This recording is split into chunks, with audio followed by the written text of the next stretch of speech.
হ্যাঁ, কি রান্না করেছি দাও। কি রান্না করছো? কি রান্না করেছি দাঁড়াও, এক্ষুনি তোমাদের সাথে শেয়ার করবো। দাঁড়াও, এই দেখো, কোথায় দেখো, পটল ভাজা। পটল ভাজা। আর এই যে এখানে ডাল আছে, বুঝেছো? আর টেবিলটা ভীষণ অগোছালো আছে, কেউ খারাপ মনে করবে না। এখানে কি আছে? ডিম কষা। আজকে বৃষ্টি হয়েছে না, আজকে ডিম কষা। আজকে পুজো তোমাদের সাথে শেয়ার করেছে। আর ভাত এখানে, এখানে তো আগের দিনের ভাত, এটা সেগুলো ঢেকে রাখা। আর কিছু করিনি। আর রাতের বেলা হচ্ছে এই যে সয়াবিনের তরকারি, ভীষণই পাতলা তেল টেলে ঝোল।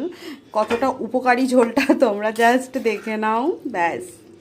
এরকম এটা কড়াইতে রেখেছি, কারণ রাত্রে গরম করে তখন খাবো। আর যেহেতু বৃষ্টি বৃষ্টি ওয়েদার আছে, একটু ঠান্ডা ওয়েদার, সেজন্য ওটা ফ্রিজে রাখবো না। তো আমরা এখন জলদি জলদি লাঞ্চ করে নেব, তাই তো? আমরা এখন কি করবো? লাঞ্চ করবো, বলো তো? না। লাঞ্চ। Bye bye.